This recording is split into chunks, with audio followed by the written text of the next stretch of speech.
É a 50ª vez que eu tento continuar esse vídeo, mas não tá dando hoje.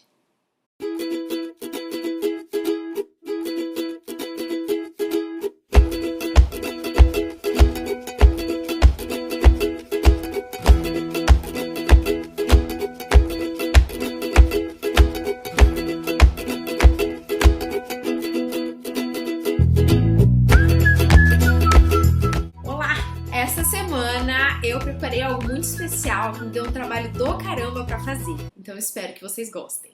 Eu tive que voltar aos tempos de escola e estudar biologia, porque eu não sei se está acontecendo isso com vocês, mas quanto mais tempo eu fico em remissão e mais tempo eu convivo com o câncer de certa forma, a minha curiosidade sobre essa doença aumenta. Minha curiosidade aumenta também por querer entender por que encontrar um tratamento efetivo é tão difícil. E eu tenho que admitir também que quanto mais eu leio, me informo e aprendo sobre a doença, menos assustadora ela fica. Então às vezes quando bate aquele medinho de ficar doente de novo, o que é uma grande possibilidade no meu caso, a qualquer momento, e eu tenho que lidar todo dia com essa incerteza. E aí quanto mais eu estudo, mais calma eu fico. Então se isso acontece contigo também, eu acho que esse vídeo vai te ajudar bastante. Escuta, mas você nem é da área de biológica, o que você tá falando aí? Todo esse vídeo vai ser pautado numa animação bacanérrima, que eu vou deixar listada aqui embaixo, deixa eu colar aqui, Academia de Ciência e Tecnologia de São José do Rio Preto.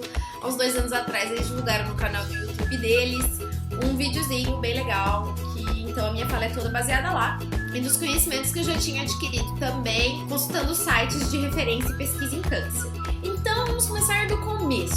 Esses dias encontraram uma múmia com indícios de tumor, então isso vai dizer pra gente que o câncer existe faz muito tempo. Eu acredito, pelas pesquisas, que essa comoção que a gente tem hoje em dia, das pessoas ficarem "é câncer!" e de achar sempre que porque a gente tem câncer a gente vai morrer, e aquelas conversas chatas que ninguém aguenta mais escutar, é uma comoção muito recente, porque antes das pessoas pesquisarem e descobrir que aquela doença que matava aquelas pessoas daquela certa forma era câncer, demorou muito tempo, e das próximas semanas vai ao ar aqui no canal um vídeo sobre a história do câncer, então aguardem cenas dos próximos capítulos.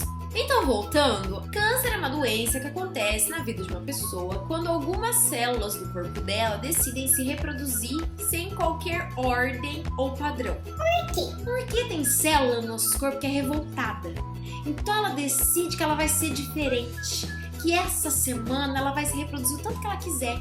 E a ordem que o corpo dá, ela não vai seguir, porque ela quer ser diferente. O nosso corpo então detecta essas células multiloucas e manda os macrófagos e outras células do nosso sistema imunológico para lá dar uma resolvida. E elas chegam e conseguem, na medida da possibilidade, do nosso potencial do organismo e do sistema imunológico, fagocitar essas células tumorais, ou seja, matar, tá? Fagocitar é um termo da biologia, mas é a mesma coisa que matar. No desespero de dar uma fugida dessa meio que polícia do sistema imunológico, essas células revoltadas, as células tumorais, elas tentam modificar o seu DNA para se disfarçar de célula saudável. Algumas conseguem e outras não conseguem. Como a revolta dessas células passa a ser coletiva e elas ficam assim muito doidas, elas começam a criar um número muito grande de células tumorais.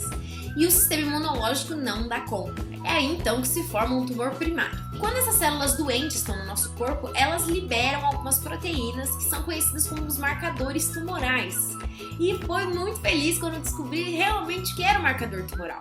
Então por isso que a gente vai fazer alguns exames às vezes e o nosso corpo no marcador tumoral não vai dar 0. Isso significa que você tem câncer ainda. Por exemplo, o meu marcador tumoral dessa última vez que eu fiz exame deu 7,2. Anteriormente ele tinha dado 6,0.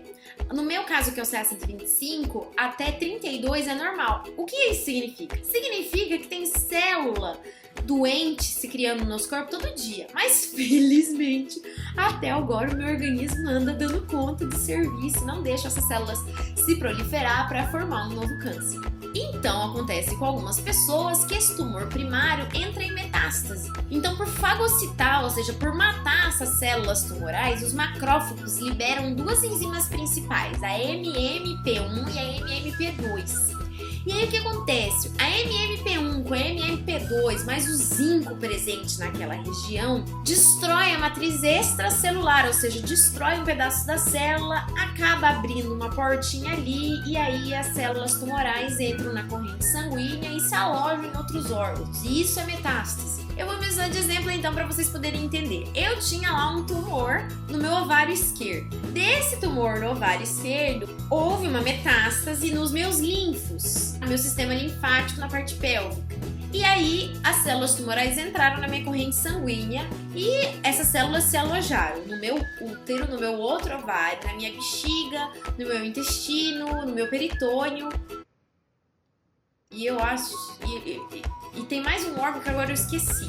E aí a gente vai entender por que metástase a gente fica tão assustado quando escuta esse nome. Quando uma célula tumoral se aloja em outro órgão, ela começa a se reproduzir, como ela já está muito loucona se reproduzindo. Isso gera radicais livres. Radicais livres são aquelas coisinhas do nosso corpo que vão deixando a gente com ruga, deixando a gente velho, ou seja, o que faz o nosso corpo ficar mais velho, com menor potencialidades de saúde e tal.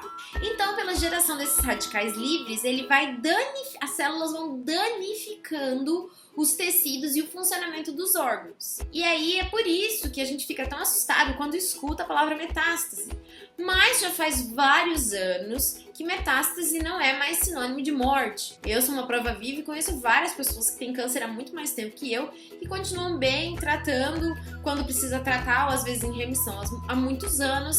A qualidade de vida do paciente com câncer metastático aumentou demais nos últimos anos, então você tem metástase, eu sei que é difícil, mas não pira, tá? Não pira, porque não vai morrer necessariamente por causa disso. E aí a pergunta é, depois que o câncer já tá todo alojado na gente, como é que o remédio, né, os processos de quimioterapia oral ou intravenosa, radioterapia, como que eles atuam no nosso corpo? Toda célula tem uma parte que é chamada membrana celular, e nessa membrana celular tem uma coisinha que se chama receptor. Esse receptor manda para os sinalizadores das células essa informação, e daí os sinalizadores dão um jeito de transformar essa informação em sinais químicos que vão orientar o DNA das células se elas têm que morrer ou continuar vivendo. Então, hoje em dia, existem 3 formas principais de neutralizar o crescimento tumoral. A primeira é bloquear os receptores, a segunda é bloquear os sinalizadores e a terceira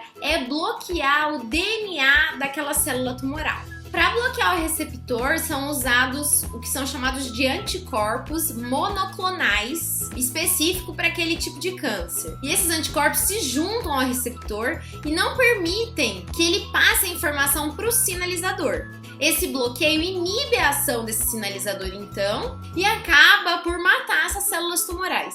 Agora, tanto bloquear o sinalizador quanto bloquear o DNA, eles acontecem por monopartículas compostas por químio específica mais o encaixe nos receptores tumorais, além dos polímeros biodegradáveis. Agora, o bloqueio dos sinalizadores do DNA são feitos por nanopartículas que são compostas por quimioterapia específica e encaixe nos receptores tumorais e polímeros biodegradáveis. As nanopartículas transportam a droga para os sinalizadores ou para o DNA, depende qual foi a abordagem, e matam especificamente só as células tumorais. Então, se você ficou com qualquer dúvida sobre esse assunto, assiste esse videozinho sobre essa explicação que eu dei aqui nesse link no box abaixo. E se você gostou, dá um like, se inscreva sempre no nosso canal, não se esqueça. Nos acompanhe nas redes sociais e a gente se vê na próxima semana. Tchau!